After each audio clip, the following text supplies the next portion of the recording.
नमो नमः बच्चों।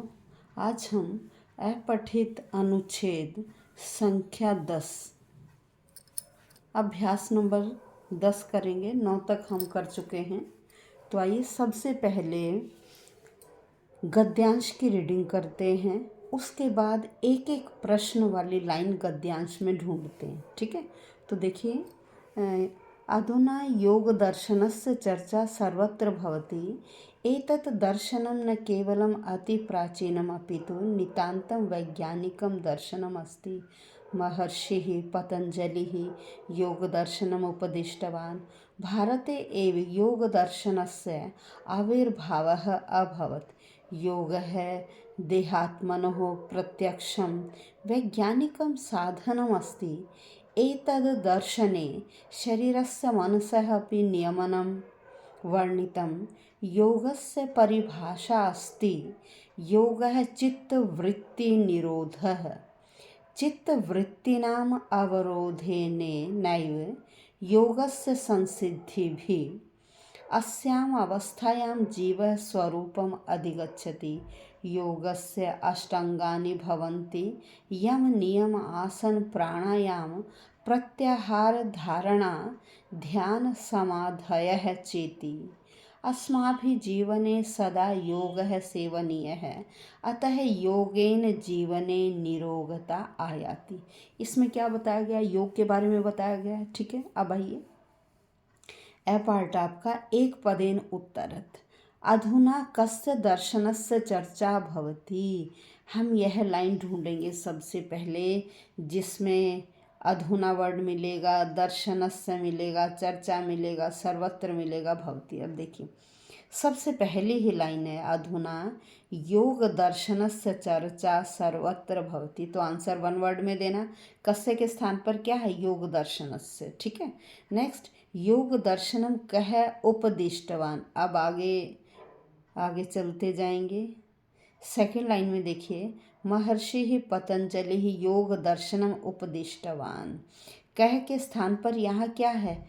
महर्षि पतंजलि। तो आपका आंसर क्या आया? महर्षि पतंजलि।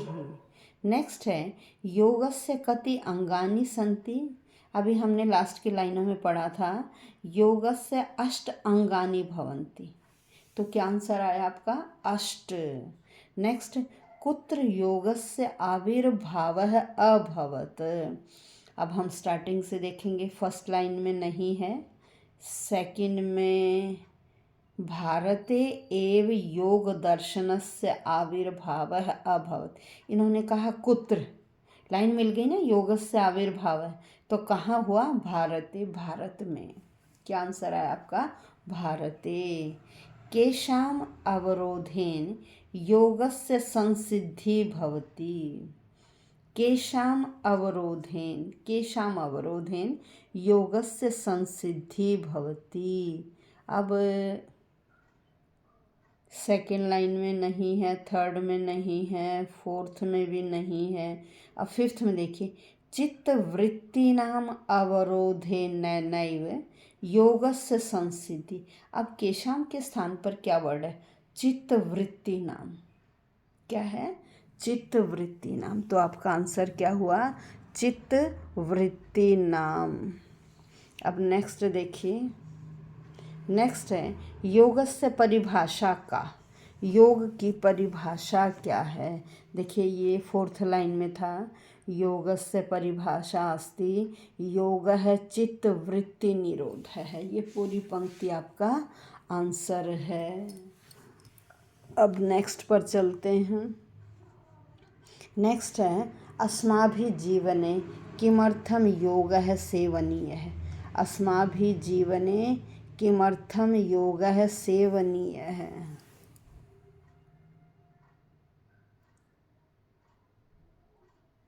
ये देखिए ये रहा, अस्माभिः जीवने सदा योगः सेवनीयः यतः योगेन जीवने निरोगता आयाति।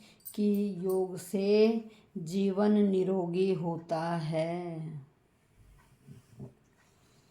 नेक्स्ट है योगस्य अष्टांगानाम नामानि लिखत। अष्टांगों के नाम देखिए ये था योगस्य अष्टांगानि भवन्ति यम नियम आसन प्राणायाम प्रत्याहार धारणा ध्यान समाधयः चेति। चेति तक आपका आंसर है। नेक्स्ट है शीर्षक लिखिए। समुचित शीर्षक क्या है?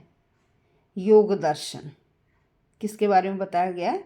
योग दर्शन के बारे में। ठीक है, आप यह हेडिंग भी लिख सकते हो, योग है चित्त वृत्ति निरोध है, या योगस्य महत्वम, या योग दर्शनस्य महत्वम। ठीक है, अब नेक्स्ट तिरोभाव है, अस्य विलोम है, इसका विलोम। तिरोभाव का ये रहा आविर्भाव है। तिरोभाव का विलोम क्या है? आविर्भाव है। नेक्स्ट पुरातनम इत्यर्थे अत्र कह शब्द है। अब पुरातन के लिए यहाँ कौन सा वर्ड आया है? ये रहा अति प्राचीन, अति प्राचीनम। पहले ही लाइन में है अति प्राचीनम। नेक्स्ट